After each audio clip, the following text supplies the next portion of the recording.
évidemment sur l'œuvre. Monsieur Chaman, Monsieur Ngom. Donc il y a deux questions qui m'ont taraudé l'esprit.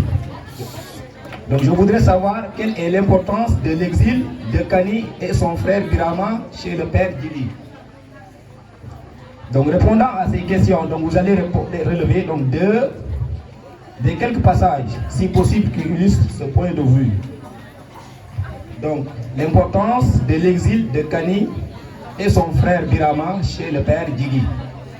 Donc c'est ça que je voudrais savoir. Donc la deuxième question est: quel est le rôle de Tieman, le soigneur, dans cette lutte qui oppose les deux générations, donc à savoir la génération des vieux et la génération des jeunes.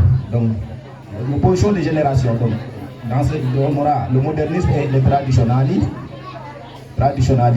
Donc voilà les deux questions que vous devez poser.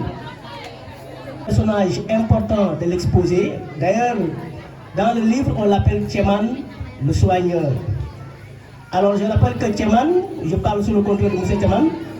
Alors, Tieman, lui, il a eu la chance, tout simplement, de vivre, en tout cas, les deux mondes. C'est-à-dire, lui, il a vécu dans le monde traditionnel, mais également, il a vécu dans le monde moderne. Parce que Tieman, il a été soldat lors de la Première Guerre mondiale et il a failli même devenir instituteur, c'est-à-dire enseignant. Deuxièmement, Tieman également a vécu tout simplement dans le monde traditionnel parce qu'il a fréquenté, n'est-ce pas, le village. Il a eu la chance de côtoyer les vieux. C'est pour toutes ces raisons-là, il est quand même imprégné, en tout cas, de tout ce qui se passe dans le monde traditionnel. Et le rôle de Tieman, que Tieman a joué vraiment dans cette intrigue, ça veut dire une histoire quand même pleine de difficultés, nous allons en revenir. Bon, je ne sais pas maintenant comment est-ce qu'on va procéder, M. Tieman. Est-ce qu'on va recenser toutes les questions des élèves avant de pouvoir passer tout simplement aux réponses? Ou bien est-ce qu'on va répondre d'abord à la question de M. Bob, ensuite maintenant donner la parole à certains élèves parmi vous qui voudraient poser des questions. Oui.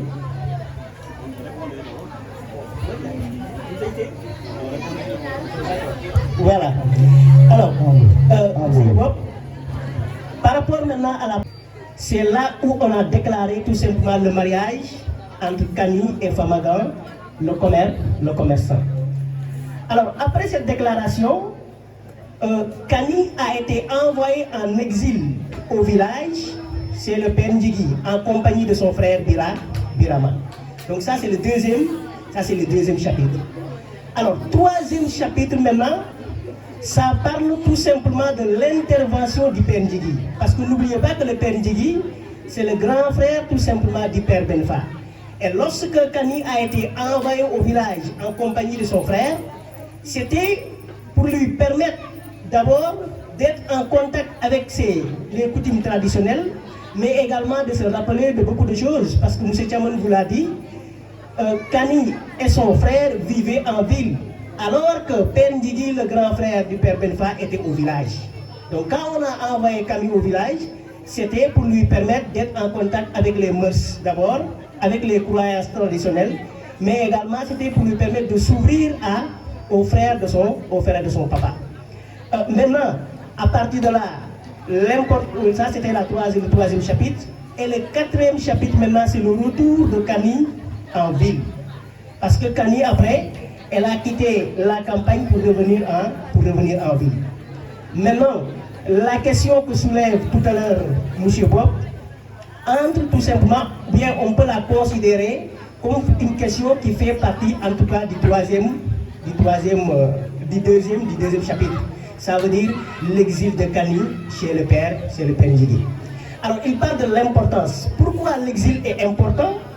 Parce que l'exil a permis à Kani, comme on l'a dit, de se renouer encore avec les anciennes traditions, en tout cas avec les anciennes coutumes, parce que Kani, elle a vécu en ville. Vous, comme naturellement, lorsque vous vivez en ville pendant longtemps, vous vous acculturez. Il y a beaucoup de choses qui vous échappent. Il y a beaucoup de choses dont vous ne vous souvenez plus. Et quand on vous renvoie au village, naturellement, vous avez la chance de se souvenir de revivre encore, en tout cas, beaucoup de choses au village. Donc l'importance de l'exil, c'était ça.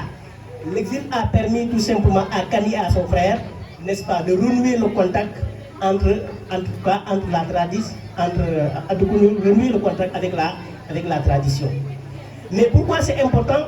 Parce que lorsque Kani tout simplement est retournée au village, elle a eu la chance d'assister à des veillées.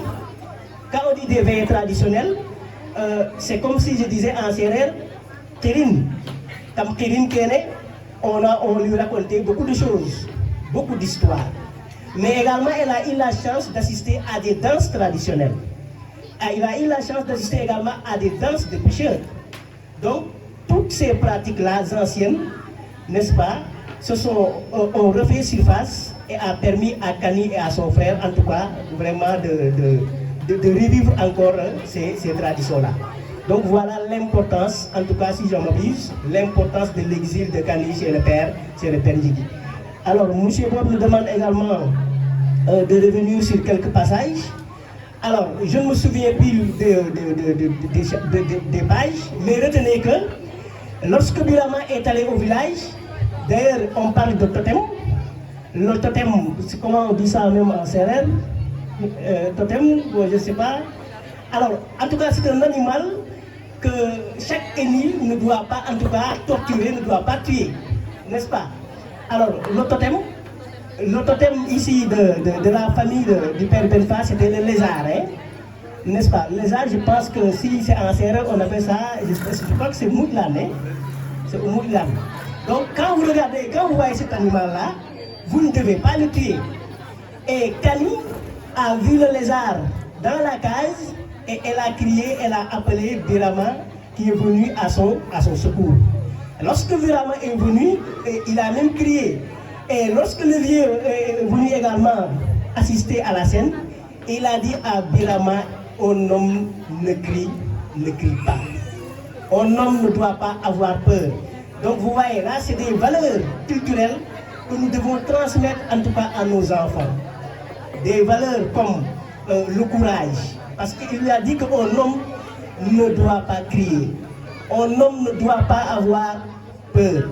Parce que si vous devez votre vie à la peur, là vous avez perdu d'avance. Ça veut dire qu'un homme doit avoir le courage. Donc ça c'est une valeur, n'est-ce pas? Donc c'est des passages qu'on a relevés dans le texte. Deuxièmement également, si je me rappelle bien de la lecture, alors au niveau tout simplement des danses traditionnelles, il y a quelque part dans le livre où on raconte la danse en tout cas des chasseurs, notamment le père Ndjigi était un chasseur, un érudit chasseur, très respecté dans le village. Et je crois que chaque année, alors ils organisaient une danse traditionnelle, une danse dans laquelle tous les chasseurs étaient invités. Et chacun, en tout cas, faisait tout simplement des prestations de danse. Donc voilà quelques passages, comme le courage, j'ai parlé du lézard, j'ai parlé également de la danse traditionnelle. Donc voilà ces passages-là qui montrent que, en tout cas, le séjour de Kani et son frère au village était marqué quand même d'une importance à telle enseigne que ça leur a permis, en tout cas, de se renouer avec les anciennes traditions. Donc en gros, en tout cas pour ne pas vraiment extrapoler, voilà ce que je pouvais dire par rapport à la première question. N'est-ce pas? Et maintenant par rapport à la deuxième question, M. Bob, vous parlez tout simplement du rôle de Tcheman. Bon, ça heureusement j'ai eu la chance de retrouver la page. Alors on l'a dit, Tcheman, on l'appelle Tcheman le soigneur, n'est-ce pas? Alors Tcheman, il a eu la chance, je l'ai dit tout à l'heure, de vivre les deux mondes. Il était soldat, il a failli devenir instituteur à l'école de Touba, mais finalement il est retourné au village et il a vécu avec les anciens. Donc il a eu la chance de partager tout simplement les deux traditions, que ce soit la tradition tout simplement ancienne ou bien la tradition moderne. Maintenant, son rôle, n'oubliez pas que lorsque maintenant c'est Tcheman qui est intervenu auprès du père Ndjigi pour lui demander de parler avec le père Benfa. Et c'est Tcheman, je pense, dit M. Tcheman, qui a écrit une lettre à Samou. Et dans cette lettre-là, bon, permettez-moi de lire un peu quelques passages. Alors il lui dit, cher Samou, sans te connaître, j'ai été amené à jouer un rôle d'attendri. Kani t'a sûrement parlé de moi. J'ai vu le père Ndjigi, je lui ai parlé. Il a décidé qu'il interviendrait auprès du père Benfa afin que Kani puisse continuer ses études. Or, si Kani continue ses études, tu seras son mari. Voilà donc qui est fait. Et quand je continue même jusqu'à la page 148, bon, je vais sauter quelques lignes. Je recense simplement les passages les plus importants. Il dit, la conciliation est possible. Ça veut dire qu'il est possible, n'est-ce pas, de conjuguer le monde moderne et le monde traditionnel. Et plus loin encore, il lui dit, ayez le courage de marcher de l'avant. Chez nous, on croit. Chez nous, la ferveur est possible.